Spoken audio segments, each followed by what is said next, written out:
Today, we're going to cover how to create content that prints. Doesn't matter if it's organic content, doesn't matter if it's paid content. We're going to go over this ultimate money glitch that I just recently discovered. So one thing that's crazy, 7.5 billion impressions. That's how many impressions that I've had across my businesses and my organic socials since I started business about 8 years ago. To put that into perspective, the New York Times, the leading publication in the 1970s, had a daily circulation of 1 million copies. I think this was its peak. To get 7.5 billion impressions, 20,000 years of that daily circulation would need to be done. We truly live in a golden age of being able to get in front of audiences, both paid and organic. So my promise, it doesn't matter if you are completely creatively terrible, you don't understand how to use your iPhone camera. By the end of this video, you're going to be an expert and you're going to have a clear roadmap about how to create your first viral piece of content that, more importantly, doesn't just get views, it creates money. That's the main thing. It creates sales. You truly will just never look at social media the same, because I haven't since. So we're going to go over that unbeatable formula. We're going to go through key emotions for virality and also sales for paid ads. We're going to talk about how to steal content ethically. I don't just want you going copying frame by frame everyone's videos. And we're going to talk about how to post 100 times more, because I'm so sick of you all posting once a day. If it works, post more than once a day. If it doesn't work, stop posting once a day. That's the truth. So this is the old formula. Everyone's seen this formula, right? So hook, body, CTA. This is my new formula. So this is the process. We're going to frame swipe, we're going to create a story, and we're going to scale. So if that doesn't make sense, it will in a second. I came up with this formula when I realized that content isn't new. It's been around forever. So we had initially the town criers that would stand in a square yelling things, which has basically been amplified through Twitter. We had the newspaper publications like the New York Times that progressed into cable TV. These guys had already perfected the formula. So we don't need to learn anything new. I studied how did they get the message across the best. The thing is, all of these publications and methods, they all knew the best way to get their message across, which was the story. There's a reason why we forget facts about history, but we remember mythology, like Zeus. We don't remember the exact year that world wars were on, when they finished, those kind of things, but we remember really cool stories. We don't remember the exact sales, revenue, or even business strategies of Steve Jobs, but we remember that he started in a garage. We remember all of the crazy stories that he had growing the brand. When I started on YouTube, so this was probably, I think 1 year in, 2 years in, I was getting decent traction, but it just stopped growing. I think that there was a certain amount of people that knew me from my brands, but I just could not get past this 200,000 point. All of my content, my probably maximum video was at 400,000 views. And I was like, I'm going to go back to e-commerce. That's where I make money. This was interesting. It's not growing. It's not worth my time. Then my last video that I post, we restructured the team. Everyone was moving on with different things, focusing on different things. I was like, we'll just have one more video. And the hook of this video, how I went to $500 to $500 million, well, not the hook, just the first 5 seconds is, my name is Davie. This is my story. I then go on and tell all of the lessons that I had told in the past 2 years on these YouTube videos. They were exactly the same, but I changed one thing. I told a story first. I told the story and then I told the lesson. And this is because stories, we'll go through the science and then we're going to watch some viral content. Stories impact the brain in a completely different way due to a process called neural coupling. So when I say he kicked the ball, your motor cortex fires as if you were kicking the ball. If I say a spider jumps out and he was very fearful, your amygdala will go. There'll be activity in that part of the brain. Rather than in stats and facts, it's only those two other areas of the brain getting activated. And there's been tons of studies that prove this. There was a study that Stanford did where they did 2 lots of presentations to people. One included stories, one didn't include stories, just had facts. 5% remembered the facts, 63% remembered the story-based presentations. So there's science to back it up. So, but here's the truth. Our stories are now 9 by 16. They're now vertical. So let's watch some content. Everyone ready? Welcome back to another day in the life of two guys building the next big protein cookie business. Today we pulled off an industry first, and it wasn't easy. Over the last few months we've been grinding behind the scenes because y'all let us know how much you hated the fact that we use seed oils in our cookies. We get it. We heard you loudly. Here's the deal. The seed oils came from margarine, which is super common in baked goods and protein snacks you see on the shelves today. But we wanted to set a new standard. So back to the drawing board we went, testing different fat bases, and let me tell you, we failed a lot. Like a lot. But after months of trial and error and sacrificing way too many cookies, we nailed it. So they go on to say that they cracked the cookie code. Now let's compare that content to a video where they go, we now create a cookie that can reduce inflammation by X% because it no longer has seed oils. Just doesn't have the same ring to it. It doesn't bring the person on the journey. And the fact that they talked about the emotion behind it, the failures that they had, make you far more likely to purchase or at least take notice. So the next one.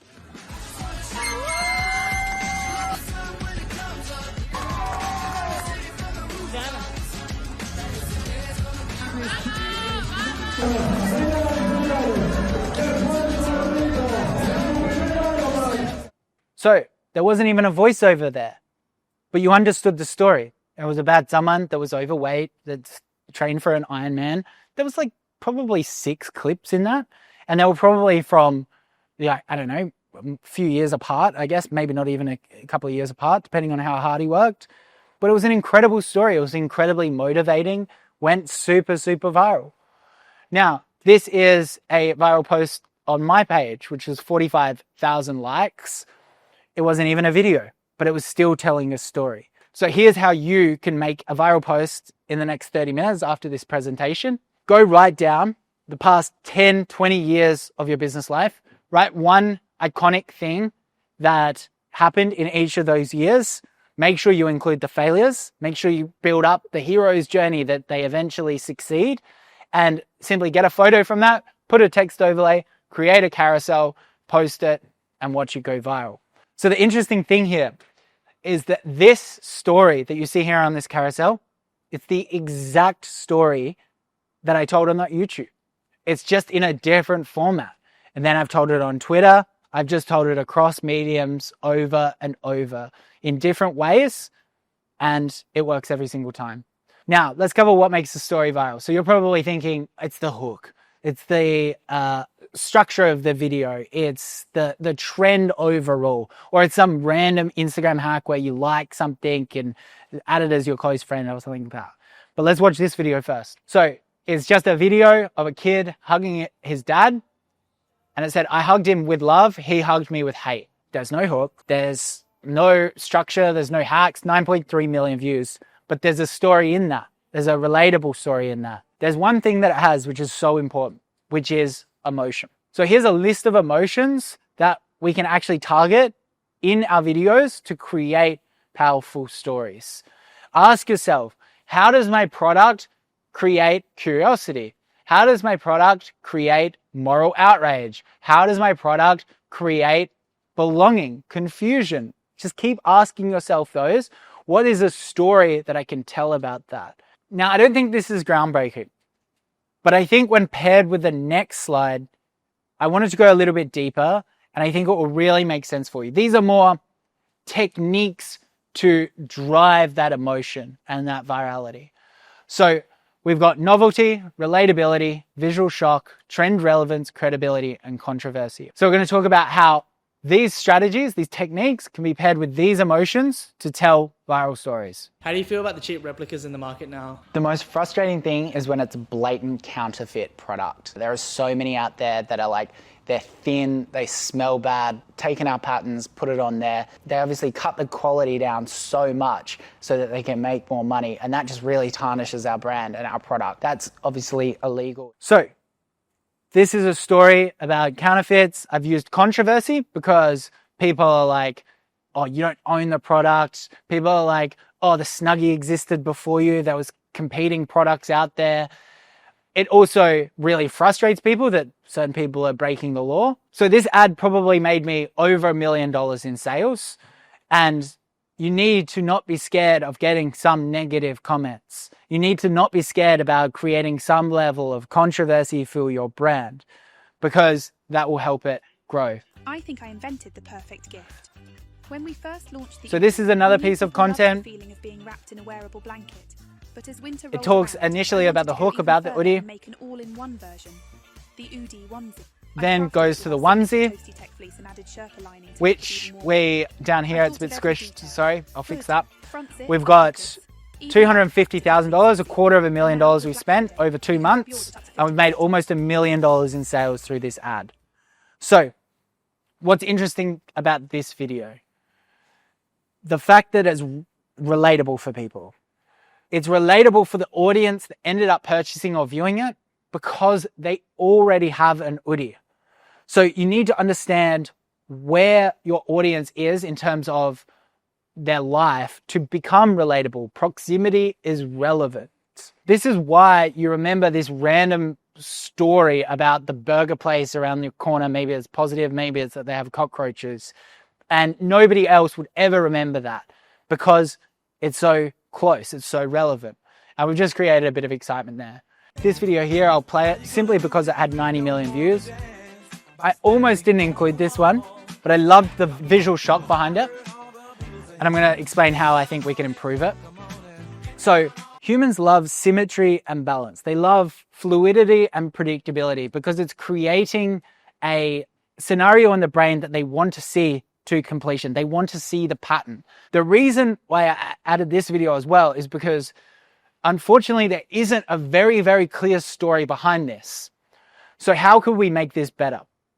We could talk about the cultural relevance of using wax on the wine bottle, how it increases flavor, how they came up with the idea, like how many sales they've gotten from doing this dipping process versus their other bottles. Those kind of things will create a story and will convert a lot better. Even though they've got 90 million views, I'd probably rather 10 million views and there'd be some education around the story behind the product than just a huge amount of views. So next, the recent TikTok buyout. We've got Drumstick walking in saying, okay, fine, I'll buy TikTok so it doesn't get banned. This is just humor and more importantly, trend relevance. So they're capturing something that's happening in the news that week.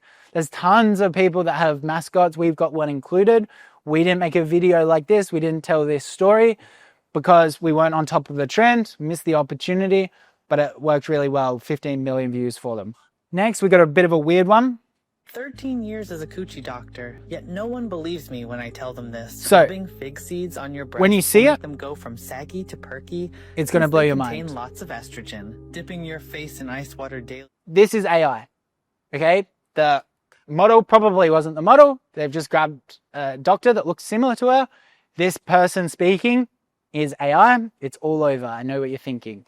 But this is probably some kid in his basement working with like 100 cheap editors at $5 an hour, putting this into ChatGPT, saying, write me a story about a coochie doctor, give me lots of tips around this space, and then make sure you include the sales for a product, which at the end of this video, she mentions the best solution, which is a product. But this is the point of what I'm trying to make here, is that these AI-based videos at the moment, the ones that are getting 360,000 likes and 5 million views, they're telling stories because they're the best way at capturing attention. So these people are testing hundreds, thousands of pieces of creative, and these are the ones that you're going to see. So if you went and you looked at those videos and you're like, I'm going to tell this exact same story, I'm going to get similar visuals and I'm going to post it on TikTok and I'm going to win, I'm going to get the same amount of views, you're wrong. If you tell that exact same story, it's going to go to the exact same audience that is already served. This is basic economic supply and demand. When I was talking to one of my friends the other day and they wanted to start a cooking channel on TikTok, and I was like, here's some cool viral ideas. It's a great idea. And she was like, no, they're all cringe, those ideas. I don't want to be cringe. This is a fundamental problem because people think that new equals cringe. Whereas new, you're finding new pockets, new audiences that are underserved. This is similar with paid ads. If you're selling, let's say, an ice bath and you're making it around muscle recovery and you're trying to run these paid ads and tell these stories about that. And then you instantly create a new ad about, let's say, something completely that, you know, maybe ice baths are toxic if they're not cleaned. And there is no content about that. Facebook finally has a place to put that ad because nobody else is running it. So we want to be creative. But I know what you're thinking. You promised me I'm not a creative person. How do I come up with these stories? How do I find my viral story? I want you to ask yourself these questions. What is something everyone thinks is true about your product, but isn't? That's really important. And then we're going to tell it as a story. One of the best examples, like Oodie being too expensive. If I went and said, we use GSM fabric of this, and this is why it's expensive, it costs us this, people are going to go, that boring. If I go, I flew to China, or I flew to where my factory is to discover the best, softest fabric for the Oodie, and this is why it's expensive, and tell that story and document that, that's going to go viral. That's going to be in people's head because it's now justified. So the other one is like the Oodie not being long enough, which was a big complaint. That onesie video touches on that. That's something that everyone thinks is true about our product, but isn't, because we have the alternative product. So what's the most heartfelt or inspiring customer success story you've ever heard? Grab your iPhone, tell the story of that customer and post it. And I can guarantee you people will listen. Another thing, focusing on controversy, what's something about your product or service that will frustrate people or have frustrated people? And what's the story behind that? What's a story that proves your product service is different from the competitors? This is different from going, my features are this, my thickness is this, blah, blah, blah. We want to tell it as a story that proves it. What's the strangest and shocking visual you can think about your product and service? This is that visual shock that I want you to think about. We can also pair visual shocks with other trending things at the moment. What's a story in the news that's happened in the past 3 days in your space? Keep your eye on the news because you, as an authority of the topic, can tell the story about your experience with that news and post it. Then we got step 3. This is for the creative illiterates. So we've got frame swiping. Now, this is a great quote. If I've seen further, it is by standing on the shoulders of giants. Isaac Newton. There's no problem stealing content, providing that we do it ethically and, really importantly, getting around the supply and demand element of it. We can't just copy directly because, again, that audience is served. So what we're going to do is we're going to watch a small bit of content here, and then I'm going to show you how to frame swipe, and then we're going to break down the beginning, middle, and end. This girl called our product a ripoff. I literally see no difference, and this thing is... So High Smile, really big brand. So this is the table we're going to start filling out. On the left, we got beginning, middle, and end. That's obvious what that is. The start of the video to the end of the video. Then we got location and visuals. Where are they? Pacing. How quickly are the cuts? Audio and script. What is basically said? Text. Like what visual text can you see on it? Is it captions? Is it the Instagram text? We've got lighting, viewers feeling. I added lighting there because I think a lot of people get that wrong and it is actually quite important to change the tone of the video. Viewers feeling, what are they feeling? Anxious, those kind of things. Touch on that, and then just any other notes for you guys to copy in. So let's look at this. What video we just watched, we're going to watch it again, don't worry. We got the warehouse, location visuals, pacing is just normal. There's nothing crazy. It's not fast cuts. The audio and script, get these keywords. We're going to talk about language in a second, but it's like they called our product a ripoff. Disgusting, the influencer says straight after it. Then we've got captions. They're in a warehouse and the viewer's feeling is curious. They're wondering if High Smile is a ripoff, which may be an already existing belief that that person has. And then we've added the influencer video first 3 seconds as like a cut. And you'll watch all of this now and see it. This girl called our product a ripoff. I literally see no difference, and this thing is disgusting. Now, before you judge, I can explain why it didn't work. But this is not our packaging. She clearly tried to fake from Temu or Amazon, like this and this. So she tried... So let's cover the middle of the video. It's now changed drastically, hasn't it? This is a paid ad for them. I think it was organic as well. It was crushing it. They've got the warehouse again, and it's gone to a point of view. Did you notice the camera change? Because now it's a GoPro on them. Then we've got fast pacing. It's starting to move quicker. It's cutting. We've got this is a fake, Temu/Shein, those trigger words. Captions, again, warehouse. It's a misdirect. So suddenly the viewer's feeling is like, what just happened? They're fearful that they're going to buy a fake as well. There's lots of emotion in those frames. And then we're showing the competitor's product. So when the buyer sees the competitor on Temu, they're like, oh, be aware. So we'll watch the end of the video now just to round this one off. The real V34. And we got this new video back today. So the influencers now trying Definitely a darker purple. the actual high smile. Oh my god. Now we apologise for anyone who's made this mistake. So we'll throw in one of our famous flavoured toothpaste. Coming through with an No extra offer. cost in this bundle. You could even pick the flavour, but if you're struggling, Ice Pop is a crowd favourite. And telling the favorite product. So just to round this one off, all the same places, throw in, and then a darker purple as a trigger word.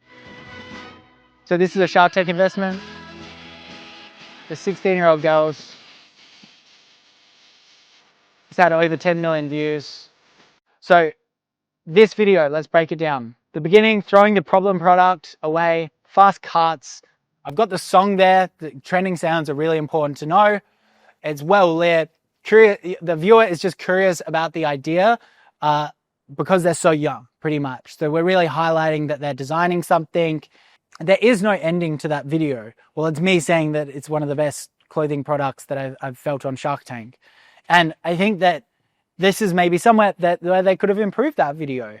So we could have more of a journey and finish it off. It could have been longer so that we're more likely for the person to remember. Now, one thing that you're probably thinking going through this, and when you scroll through TikTok tonight, you're going to be like, there are so many videos that have more views than the story-based ones.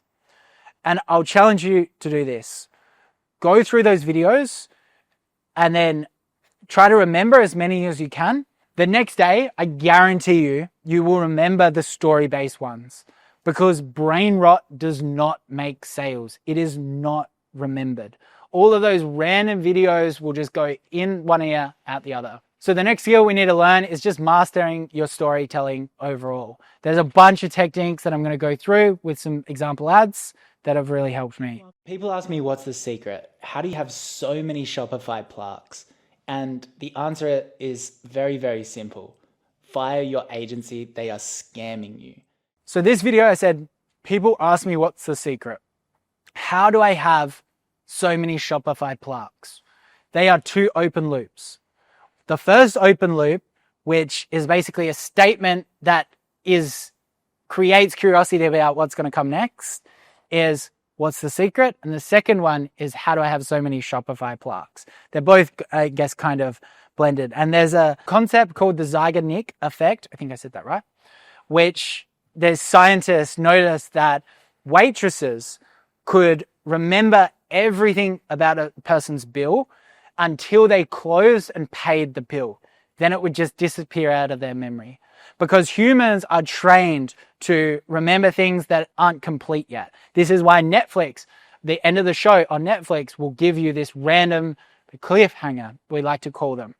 And this is why when you're creating content and telling stories, never open with a hook, open with an open loop, and then instantly the next sentence, close the loop. Because their curiosity will be solved and they will churn off. We need to create the open loop so that we can educate them further.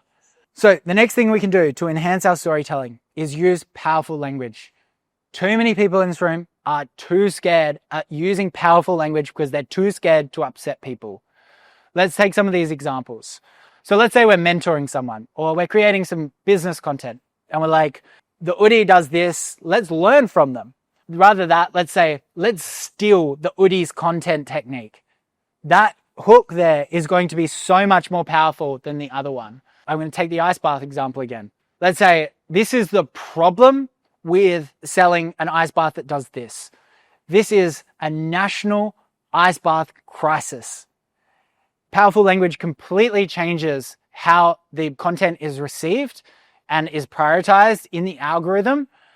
So if you're struggling with this, write out the script or get the video that you've already created, put it into ChatGPT and say, make this extremely exaggerated, make the language extremely powerful, and see what alternatives they give you. Now, remember, it's a game of milliseconds, not seconds. Everyone has that friend that tells a story and it takes forever.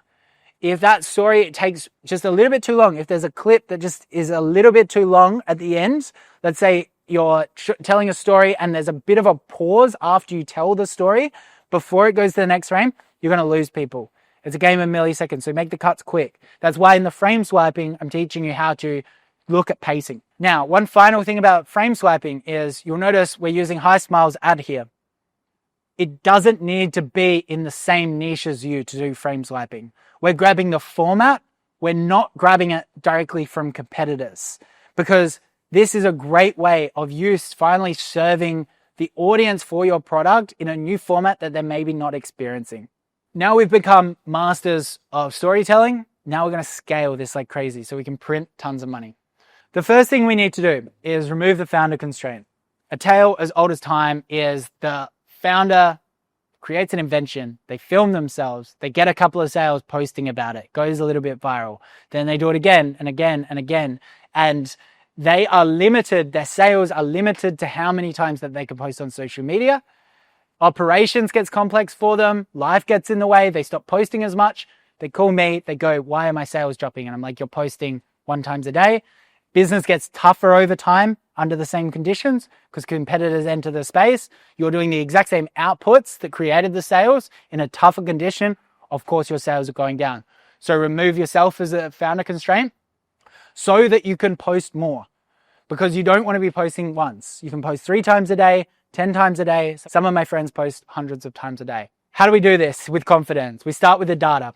So if you're early on in your journey, which a lot of people here are today, you'll look at sales spikes with a viral piece of content.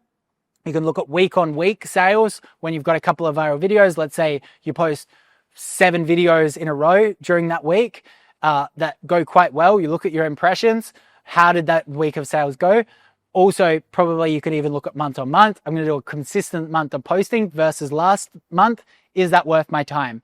Discount codes. Early on, you can mention your discount codes and that will be black and white. More importantly, just run the content as Facebook ads. The stuff we've covered today will be applicable for organic content, but it will also work as Facebook ads. And the final thing is find scalable formats. If it's a founder story video that you end up frame swiping, posting, getting good results on, that's not really a scalable format. It's kind of difficult for me to just keep telling my founder story on my main page. People are just going to start tuning out.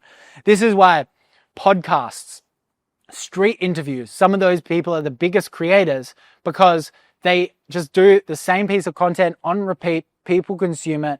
Compare this to something like a travel video or a cooking video. You're extremely limited because you need to make the food and you can't get 15 reels in one day. So how do we remove the founder constraint and get a team posting a ton?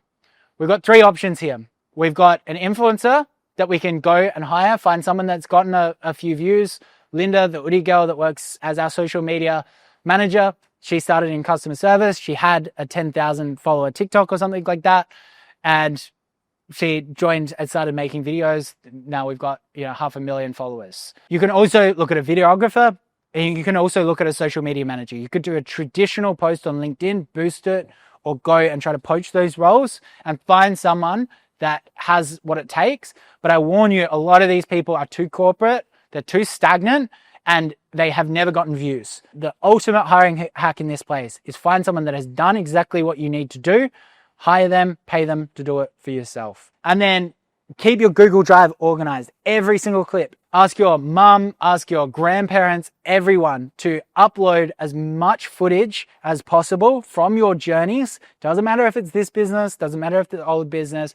Get your employees to send every video that they have. Put it into this Google Drive so that you have massive archives of footage because you're going to need it at scale. The other thing we need to learn is life extenders. So let's say there's a viral video that I had about telling my story. We can change the format, as I've already talked about.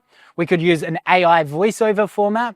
We could just change out the hook in a month if we wanted to, and we can just post the same viral story at least 4 times each. So if you've already got viral content, go edit that and add some life extension. Another question I often ask is like, why do we stop at just posting on one account? We could have multiple. There'll be multiple different followers on that. Let's say with Oodie, we've got an Oodie creator account or a fan page, like an ultimate fan page. Plus we've got the Oodie account. Once we find a viral format, we can post different variations to each, make sure they're slightly different content, stay with it for a long period of time, and eventually both of those pages will be hitting virals. And we can definitely use overseas editors. You can even pay them via CPM if you want. Give them the Google Drive, give them example content, or better yet, just let them run wild with it. Pay them incentive structures if they hit massive viral videos that translate to sales, pay them really good money, and you should absolutely crush it. So next steps, go ask yourself the questions that we covered, go do some frame swiping, post at least 10 stories before you at me, and yeah, go print some money.